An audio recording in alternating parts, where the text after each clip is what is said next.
There is something unsettling about horns. Something ancient, something primal, something that stirs fear in the depths of the human mind. And yet, once upon a time, they were a mark of divinity, symbols of power, of nature, of forces beyond human control. They were honored, revered, worshipped. But somewhere along the way, they became something else. Their image was twisted, their meaning inverted. No longer gods, but devils. No longer protectors, but nightmares. Why did the sacred become sinister? Why did the wild become wicked? This is Pantheon Mythology, and today we're exploring the question, why were horned gods demonized?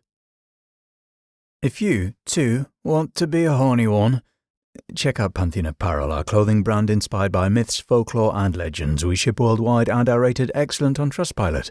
Link in the description.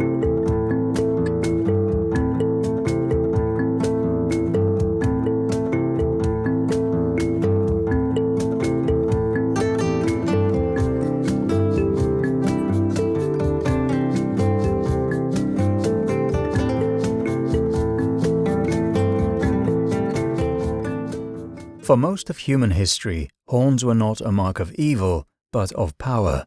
They crowned gods, symbolized kingship, and linked the divine to the wild, untamed forces of nature. To wear horns was to be set apart, marked by something greater, something ancient. These were gods of fertility, of life and death, of the forests and the unknown.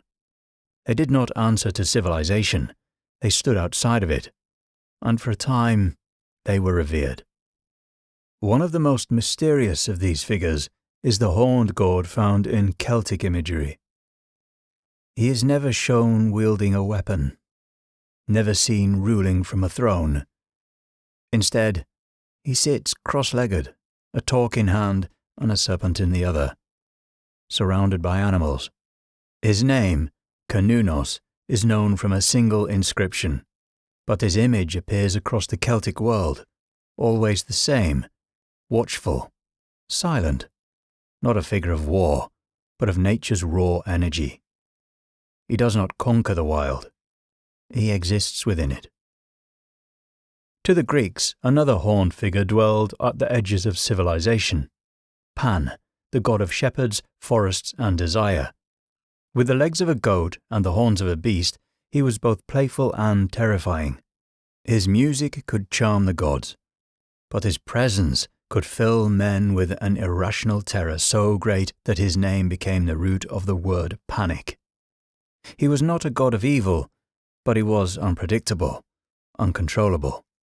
He belonged to the hills and the caves, to places where men did not tread after dark. But the image of the horned god goes back even further. In the ruins of the Indus Valley, a seal over 4,000 years old depicts a horned figure, seated in meditation, surrounded by animals. Some believe him to be an early form of Shiva, others call him Pashupati, the lord of beasts. Unlike the chaos of Pan or the quiet power of Cernunnos, his figure is still, unshaken, in perfect balance with the wild creatures around him. He is not their master, but neither is he their prey. He exists between them, a being who does not need to dominate nature in order to rule it. Beyond the gods themselves, the bull stood as a sacred symbol of strength. In Minoan Crete, great temples were adorned with images of leaping bulls, a creature so revered that it became central to religious ceremonies.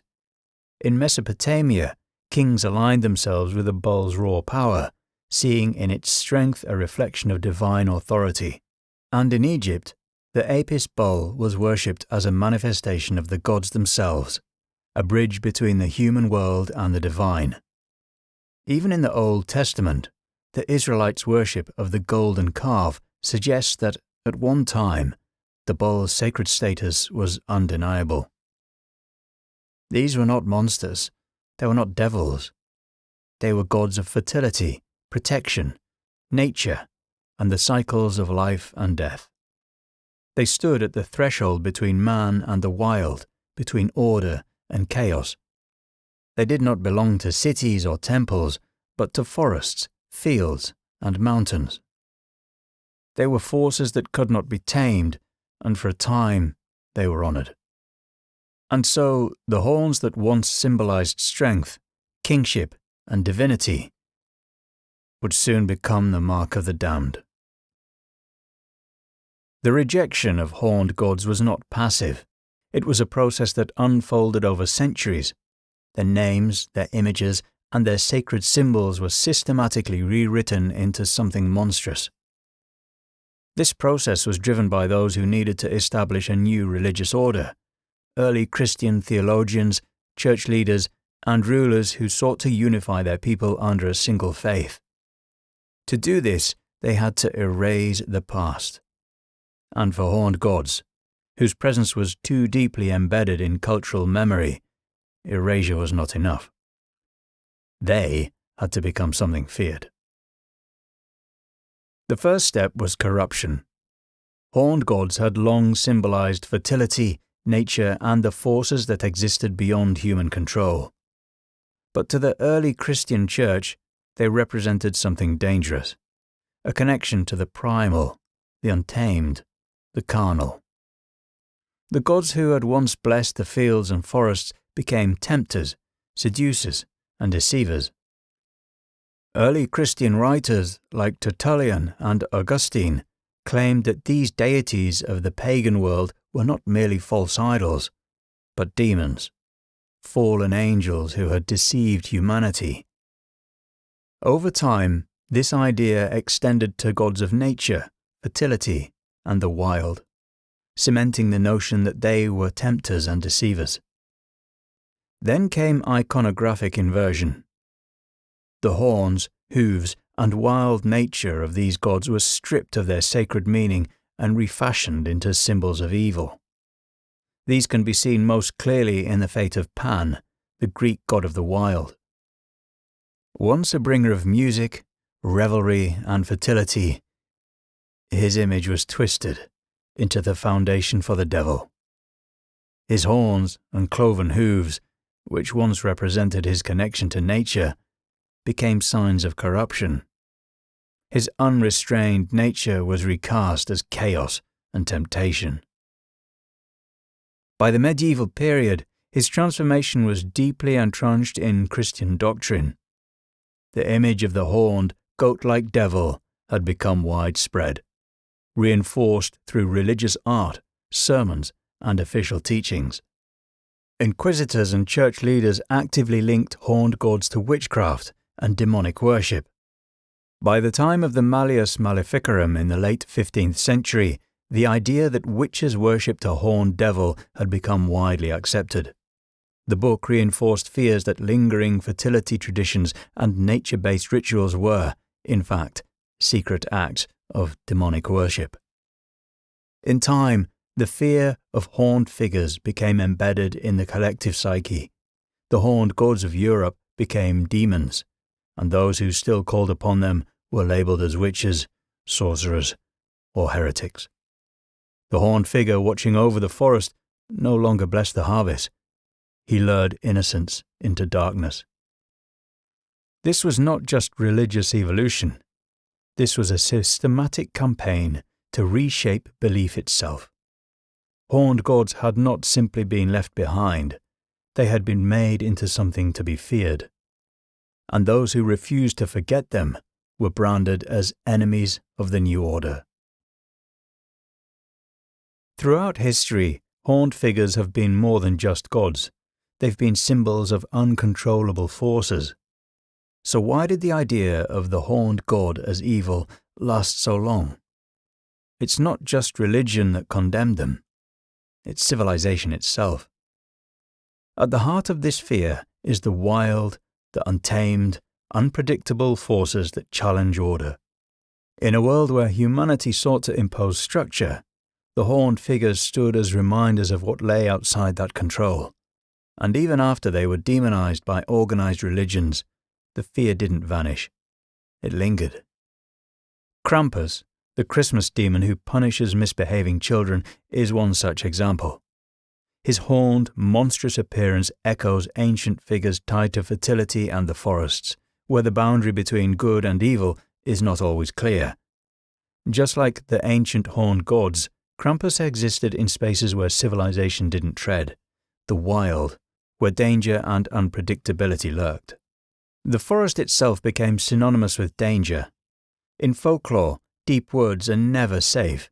They are places where the known world ends and where the wild takes over and where the fear of the unknown runs rampant. Whether it's the sight of a horned figure in the shadows or the belief that those who ventured too deep could disappear, the wild has always held a terrifying allure. The fear of the wild, of what we cannot control, remains an intrinsic part of humanity, and nothing embodies this more than the horned figure. In recent decades, there has been a resurgence of interest in the horned gods of old. This is not just a passing trend. Modern paganism, Wicca, and other spiritual movements have brought figures like Cernunnos back to the fold. So, why do people feel drawn back to these deities? Could it be that after centuries of demonization, we've come to realize that these figures represent something deeply powerful, something we cannot control, but can respect? Cernunnos, the horned god of the Celts, has found a new life in contemporary spirituality. Once a figure bound to the wilderness, he now appears in rituals and practices that connect people to the earth, nature, and the cycles of life. His image is no longer the symbol of a feared, chaotic force, but of balance and sacred harmony. There is a powerful growing recognition that the power of nature is not inherently evil. It is simply forceful, and we've grown to respect it once again. But it is not just Cernunnos making a comeback. The image of Baphomet, long associated with the occult and the devil, has also evolved. Once painted as a dark, malevolent entity, Baphomet is now a symbol of balance, duality, and spiritual enlightenment. With its half-human, half-goat form, it represents both the masculine and the feminine, light and dark, good and evil. Where once Baphomet was feared as a demon, now it's embraced as a symbol of unity and the reconciliation of opposites. Horns, once a symbol of temptation and corruption, are now a sign of power once more. But the question arises, have we outgrown our fear of the horned god, or have we simply given him a new name? Maybe we've realized that the raw forces of nature are not to be feared, but to be honored and understood. Maybe the horned gods were never demons. Maybe we just told ourselves they were. If horns once symbolized life, fertility, and the earth itself, what does it say about us that we imagined them as a face of fear? What does it mean that we took these ancient symbols and twisted them into demons? Perhaps the greatest heresy is not the worship of these gods, but the very question we're left to ask. Why did we fear them in the first place?